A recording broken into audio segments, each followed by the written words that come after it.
जब रांची की टीम हमें प्रस्तुत करेगी और उनकी रिपोर्ट के आधार पर हम लोग यहाँ कैंडिडेट घोषणा करने पर मैंने सोचा था कौन है, हमारे साथी हैं।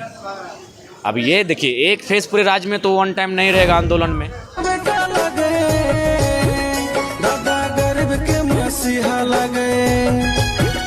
उनकी एक्टिविटी है, हमने इंटरनली उनको सजेशन कर दिया है कि अपने लोकसभा क्षेत्र में जाइए, भ्रमण कीजिए। लेकिन जहाँ तक हमारी बात है, मैंने पहले ही कहा था कि हम लोग अपने जोश से ही अगली जो पार्टियां हैं उनका सामना करेंगे। इस भी अनिवार्य है और परीक्षा का फिर तुरंत लिया जाना भी अनिवार्य है। जिस तरह से आप लोग बहुत सारे आंदोलन किए थे, आंदोलन के दरमियान बहुत जगह पे आप लोगों को धाराएं लगाया गया था, केस मुकदमा हुआ है, कितने मुकदमे से अभी तक आप राहत पाए हुए हैं? हाँ, कुछ मुकदमों से राहत मिली है और कुछ अभी भी न्यायालय के समक्ष बेल के लिए आवेदन दिया गया है।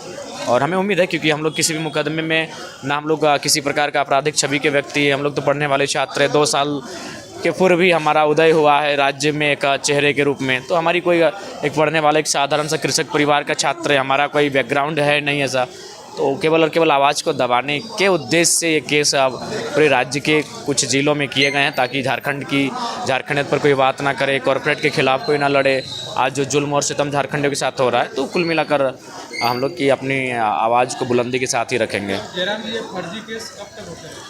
ये होते रहेंगे। ये चूँकि आखिर वही अंग्रेज़ों की व्यवस्था को हमने अपनाया है, तो अंग्रेज़ों ने इस व्यवस्था को इसलिए लगाया था कि जब ईस्ट इंडिया कंपनी भूमि अधिग्रहण करेगी तो उनको आसानी होगी, अगर कोई लोग आवाज़ उठाएंगे तो उनकी आवाज़ को दबाया जाए। तो ठीक उसी प्रकार जब हमारे हक अधिकार को छीना जाता है, तो हम जब अपनी आवाज़ को बुलंद करते हैं तो फर्जी केस FIR सामने आते हैं।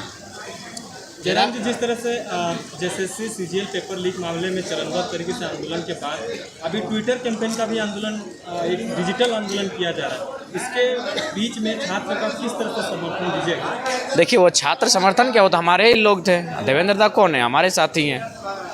अब ये देखिए, एक फेस पूरे राज्य में तो वन टाइम नहीं रहेगा आंदोलन में। आखिर जो लोग रांची में आंदोलन किए, JSSU JB केसेस के सम्मिलित रूप से, वे सभी शख्स जो 15 जिन पर FIR हुआ, जिनके FIR के बाद SIT का गठन हुआ और फिर जांच में अवर सचिव समेत उनके पुत्रों समेत पेपर लीक में एक पेपर में 27 लाख का जो लूट का मामला सामने आया पेपर लीक में, वो कहीं ना कहीं इस आंदोलन की देन है। तो हम लोग तो हमेशा साथ खड़े हैं, आगे भी साथ खड़े रहेंगे। अच्छा जयराम, जिस तरह से आंदोलन के दरमियान पेपर लीक जो विरोध था, उनके कुछ लोगों भी पकड़ में आए, साथ में स्टूडेंट ये निराश है, हताश है कि एग्ज़ाम तो कैंसिल हो गया, बाकी अभी री एग्ज़ाम का कोई भी ऑप्शन नहीं दिख रहा है। तो CBI जांच महत्वपूर्ण है कि एग्ज़ाम होना महत्वपूर्ण है? देखिए, दोनों महत्वपूर्ण है। देखिए, अगर एग्ज़ाम नहीं होंगे तो फिर जाहिर सी बात है, जो स्टूडेंट अपनी उम्र को क्रॉस कर रहे हैं, कई सालों से प्रतीक्षा करते हैं पेपर की, और जाहिर सी बात है उनके दृष्टिकोण से देखा जाए तो एग्ज़ाम का होना बहुत महत्वपूर्ण है। लेकिन CBI की जांच का भी होना इसलिए महत्वपूर्ण है कि अगर उन पर जांच नहीं होगा, उन पर शिकंजा नहीं कसा जाएगा, तो बताइए एग्ज़ाम देने के बाद भी ये बच्चे क्या करेंगे? ये हमारे भाई या फिर हम ही लोग अगर एग्ज़ाम बैठेंगे तो क्या करेंगे? 27 लाख किस झारखंड की क्षमता है कि 27 लाख में अपने बच्चे के लिए किस सीट को खरीद पाएगा? तो CBI जाँच भी अनिवार्य है और परीक्षा का फिर तुरंत लिया जाना भी अनिवार्य है। अच्छा, अब लोकसभा चुनाव की बात करते हैं, तो क्या आपका ये सब जो धाराएँ आपको लगाई गई हैं, इसमें क्या चुनावी नहीं, कुछ बिल्कुल नहीं। किसी में हम किसी भी जो भी FIR हुए हैं वो बिल्कुल हम पाक साफ हैं, उसमें किसी में हमारा कोई हाथ नहीं, किसी में हमारा कोई संबंध नहीं। मैक्सिमम जो FIR लगे हैं आप उनको देख सकते हैं। एक FIR तो हद है, एक FIR को अगर आप सुनेंगे तो हद लगेगा कि जयराम महतो का फ़ोटो लगा था इसीलिए FIR किए हैं। अब मान के चलिए, नरेंद्र मोदी जी के नाम से अगर भारतीय जनता पार्टी और राहुल जी के नाम से कांग्रेस कहीं आंदोलन करती है तो उस बैनर में तो उनका फ़ोटो होगा। तो बताइए ऑल ओवर इंडिया में कहाँ ऐसे में उनके नाम पे FIR होगा? तो ये मने बेतुका तर्क था। आप उस FIR को, चार्जशीट को पढ़िएगा, आपको भी हंसी आएगा कि पता नहीं एक साधारण सा लड़के के पीछे इतने लोग लगे हैं कि आज मैंने बेतुका तर्क के माध्यम से उन्हें FIR करना पड़ता है। झारखंड की राजनीतिक घटना के बारे में क्या कहना चाहेंगे? कांग्रेस की गीता कोड़ा BJP में जा चुकी है। देखिए, वहाँ चूँकि जो कोल्हान का जो क्षेत्र है, वहाँ JMM ने अच्छा रिजल्ट किया है, तो JMM का प्रेशर था कि भाई वो गठबंधन की सीट पहले कांग्रेस की थी, वो JMM में जाएगी। तो इसलिए जाहिर सी बात है वो सीट हमें लग रही है कि चाईबासा जो है वो JMM के पाले में जाएगा। इसलिए गीता कोड़ा ने जंप किया है, क्योंकि उनको तो फिर MP है प्रेजेंट, तो वर्तमान में फिर वो BJP के उनका रास्ता बचेगा। जयराम जी, जिस तरह से आप लोकसभा चुनाव की बात करते हैं, हालांकि गिरिडीह में आपका जो तैयारियां हैं, जो लोगों के बीच जा रहे हैं, वो कहीं ना कहीं ऐतिहासिक रहा है। ऐतिहासिक रहेगा। मैं सुनिए, तारीफ नहीं करूंगा, मैं पूरे भारत की और झारखंड की राजनीति में पहला लड़का रहूंगा जो हर एक गांव तक पहुंचेगा एक लोकसभा में, हर एक गांव तक पूरे भारत के। लोकसभाओं में अभी नहीं दिख अब रहा देखिए है। दूसरे वो उनकी एक्टिविटी है, हमने इंटरनली उनको सजेशन कर दिया है कि अपने लोकसभा क्षेत्र में जाइए, भ्रमण कीजिए। लेकिन जहाँ तक हमारी बात है, मैंने पहले ही कहा था कि हम लोग अपने जोश से ही अगली जो पार्टियां हैं उनका सामना करेंगे। और शायद भारत के 74 साल के लोकतांत्रिक, अगर 1952 से चूँकि हमारा पहला आम चुनाव 52 और ये 24 यानी आई थिंक 72 साल के इतिहास में पहला शख्स होगा जो पूरे लोकसभा के हर एक गांव तक पहुंचेगा, हर एक पंचायत तक पहुंचेगा, वह शख्स जयराम महतो रहेगा। माइक्रो लेवल पे कैसा तैयारी है? बूथ एजेंट हो जाएगा? देखिए, इससे पहले हम लोग आप ही जानते हैं कि 50,000 की भीड़ में हमारी सभा होती थी, यही टाटी सिलवे। आज भी तस्वीर को देखते हैं तो अब हम लोग क्या कर देंगे, हम लोग 20 लोगों के हम सभा कर रहे हैं, तो माइक्रो लेवल की ही तैयारी है।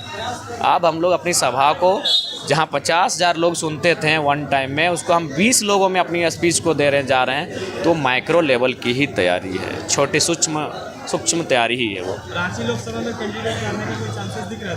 क्योंकि तैयारी तो देखिए, ये रिपोर्ट जब रांची की टीम हमें प्रस्तुत करेगी और उनकी रिपोर्ट के आधार पर हम लोग यहाँ कैंडिडेट घोषणा करने पर मैं सोचेंगे। कैंडिडेट का चयन कैसे करिएगा? देखिए, वो तो निश्चय ही जो रांची में हमारे साथी हैं वो अपने गांव में जाएंगे, गांव के लोगों के बीच, गांव की चौपाल में बैठेंगे, किसानों के बीच बैठेंगे, छात्र नौजवानों के बीच बैठेंगे, कामगारों के बीच बैठेंगे, और वहाँ से जो रायशुमारी छनकर सामने आएगी उस पर हम लोग अमल करेंगे। मैनिफेस्टो जारी नहीं किया दादा, बाई लिस्ट? देखिए, अभी किसी सेंट्रल पार्टी का मैनिफेस्टो नहीं आया, तो जाहिर सी बात है हम लोग तभी नौसिखिए हैं, समय लगेगा, हम लोग जल्द जारी करेंगे। लेकिन सबसे फास्ट आप ही लोग चल रहे हैं, बड़े पार्टी के लोग अभी तक कर भी नहीं पाएंगे, उसमें उतनी ऊर्जा भी नहीं है और ना ही उतना जिद है। वो तो अपने यहाँ दिल्ली के भरोसे जीतते हैं चुनाव, वे लोग बाप के मने अपना इधर उधर से चुनाव जीतते हैं, हम लोग अपना बाई फेस अपने टैलेंट के दम पर चुनाव में हैं। स्टेटस क्या है दादा? पार्टी का स्टेटस ठीक ठाक है, अब 2-4 महीनों में रजिस्ट्रेशन नंबर हम लोग का अलॉटमेंट कर दिया जाएगा। सिंबल आ जाएगा। लोकसभा चुनाव के अंतिम समय आने की संभावना है, लेकिन विधानसभा में हम लोग मजबूती के साथ अपने पार्टी और सिंबल के साथ लड़ेंगे। धन्यवाद। महतो जो है रांची के सिविल कोर्ट अभी आए हुए थे, कुछ जो मुकदमा था उसको यहाँ पे सुनवाई था और आज उसको शायद एक्सेप्ट भी हो गया है। सारी चीज़ों की बात को हम लोग रखने की कोशिश करेंगे। जिस तरह से केंद्रीय अध्यक्ष जयराम महतो हमारे बीच हैं, पीछे भी जा रहे हैं।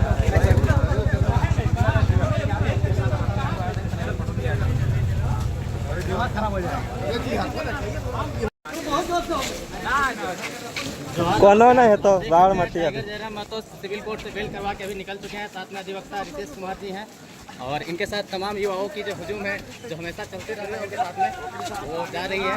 और देख सकते हैं मौसम भी, बारिश हो रही है झमाझम, और इस चीज़ में बेल करवा के निकल रहे हैं।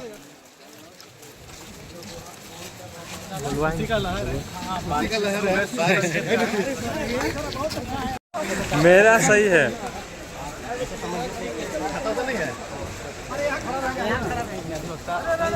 कहीं पे खड़ा रहेंगे दादा, ठीक है।